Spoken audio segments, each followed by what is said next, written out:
What's going on YouTube? Welcome to Currency Counts 2, where I cover all things money. Now in this video, I wanted to talk about car finance and why you should never finance a vehicle. Never ever finance a vehicle. Now, I know that's easier said than done. A lot of people need to finance a vehicle. You might need to finance a vehicle, right? Because if you don't have a vehicle, how are you going to get around?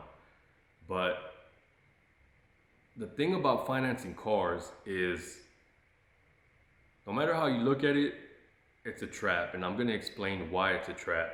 So let's say you're just starting out. You're 18, 19, 20 years old, right? You want a car, but in order to buy that car, you need a job. So let's say you're going to school, you're still in college. Now you're going to need a job, a part-time job, just to pay for your vehicle, right? And nowadays, especially nowadays, a part-time job really doesn't pay too much, especially for underqualified people. And you being 18, 19, 20 years old, that puts you in that unqualified category because, I mean, you don't have your degree, fresh out of high school, you're gonna get a low-paying job, and that's just the way it is, right? So you're not gonna make a lot of money, and the money you do make, you wanna go take out a car. So you don't wanna wait to save money to buy a car, because the car you're looking for, I mean, it's over $20,000, maybe 30, 40, whatever it is, right? So you go to try to finance a vehicle, and more than likely, if you have a job, they're gonna finance you. And being that age, 18, 19, 20, you haven't messed up your credit, right? You might not even have credit yet, but these credit card companies or loan finance companies are gonna approve you. So now you're in a $400 a month loan. Plus you have another $100 insurance, right? So you're in it $500. And let's say you get paid, let's say for example, $1,000 a month. So that's half your paycheck. $500 is going to your vehicle.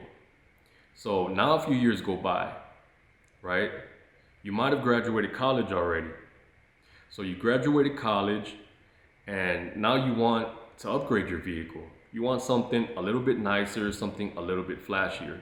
So you go from your $25,000 vehicle that you've had for a few years, and you want to trade it in to take something else out. Now that $25,000 vehicle is now only worth probably maybe $12,000, right? So it's worth $12,000. They're only going to give you $10,000 for it, but you still owe $20,000. Now stay with me here. You still owe $20,000 because you have negative equity in the vehicle, right? It's worth less than you owe. That's what negative equity is. So they're gonna give you that trade-in, and that negative equity, $10,000 that you have, it's gonna go on top of your new car note. So let's say you have a $40,000 vehicle. Well, now they're gonna put that negative equity, $10,000, on top of that. So you're gonna owe $50,000. And on top of that $50,000, you're gonna have a pretty good interest rate. Let's say even if you have a 5-6% interest rate, that's still considered kind of high, right? So interest, you're paying about $5,000. So now total you owe back is like $55,000. Yes, you have a nice car, but check this out. Now you have a job, full-time job. So where does that car sit? Most of the time, 90% of the day, outside in the parking lot, right? Unless you're driving for Uber or you have a job where you travel a lot, that car's sitting out in the parking lot. Now you need a high-paying job to pay that $1,000 a month loan payment, right? So that vehicle you just took out, now that vehicle you have negative equity in. And that car is still sitting out there. So you literally have a ball and chain sitting out in the driveway, sitting out in the parking lot of your job. You're only seeing that vehicle 10% of the day. So now you're a few years older and you see all your friends getting an even newer vehicle. So you want to trade in, you want to upgrade just a little bit, or maybe you just want something different, right? So I'm not going to keep going over all the examples of how much you're going to be owing, but you get what I'm saying. You're just adding good money over bad, right? You're just flipping it, negative equity, negative equity. You're never really going to own your vehicle unless you hunker down and say, you know what? This 7-year term, because that's really what it is now. It was 4 years. Way back, it was like 4-year car note. Now it's like 7. I've even seen some car notes that are like 8 years, because a lot of people can't afford that crazy high car payment. So they stretch it out longer to lower the payment. But guess what? Your interest rate goes up, or your interest that you're paying on the vehicle goes up. So anyway, unless you hunker down and say, you know what, I'm gonna keep this car for 8 years and pay it off so I have my own vehicle, which most people don't do. They go throughout their life without actually owning a vehicle, because once you get to a few years, either you get tired of it, or a big one I see is, well, my vehicle needs tires, so instead of getting tires, I'm just gonna go trade it in, right? Yeah, that makes a lot of sense. You get tired of the vehicle, something's wrong with the vehicle, you hear a little knock in the engine, and you say, you know what, instead of doing that, I'm just gonna go try to trade it in. That's what a lot of people do, right? So you have $1,000 payment over a lifetime. So let's say $1,000 over, let's just say 20 years. How much is that? Got to get my calculator out here. That's 240 months.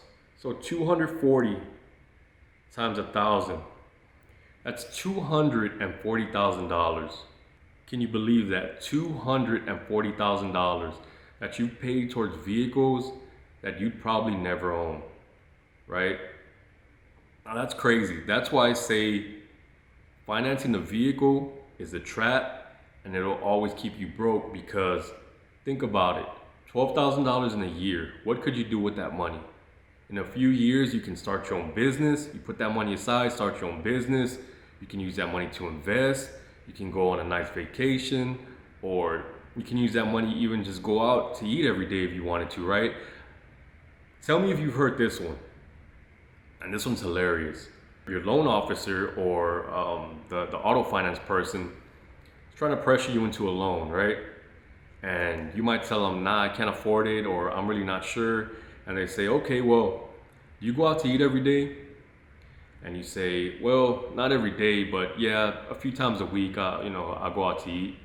And they say, well, you know what? If you just don't go out to eat 3 times a day, and you take a lunch to work, or you just drink a bottled water, that's gonna save you X amount of dollars, and that's gonna pay for your vehicle.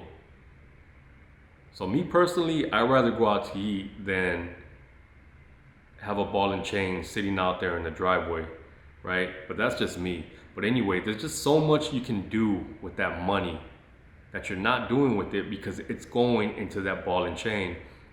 Now, of course, this is easier said than done, but it can be done, right?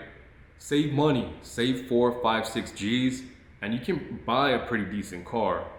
I mean, you might want to wait maybe a year, maybe a few months, because right now is not the time, because auto prices, buying them outright or even financing, it's pretty high. But you can definitely find a decent vehicle at that price range. Even 10 G's, right? 10 G's, you start opening yourself up to a lot nicer vehicle. But another thing I want to say is, let's say you lose your job, right? Let's say you want to start your own business, right? And you don't have that income coming in every month. You don't have that $1,000 car payment to make every month. Now what? Now you're stressing, right? Man, now I need to make that money. How am I going to make that payment? So if you didn't have that payment, you'd have that peace of mind. All right, I want to start my business. I can strictly focus on building that business, not my $1,000 car payment. I can strictly focus on getting another job.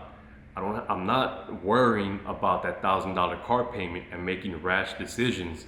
Maybe you take a job strictly because your payment's coming up and you need that income right away. So you take that job for the wrong reasons. It's the wrong job. It's at the wrong location. It's the wrong people. whatever it is, right? But you need to take it because you need to make that car payment. Now that car is affecting all your life, all your life decisions, and you definitely don't want to do that. So I kind of went on a rant here, and that's pretty much what I'm going to be doing here on this channel. This is my second channel, Currency Counts 2, and this is maybe my third, fourth, fifth video on the channel. I have my original channel, Currency Counts, where I cover all things credit, all things side hustle, all things loan, and it's a little bit more polished than this channel here. This is a little bit more informal, a little bit more long form. So I hope this video helped you out. I want to thank you for watching. If you haven't already, please consider subscribing and check you on the next one.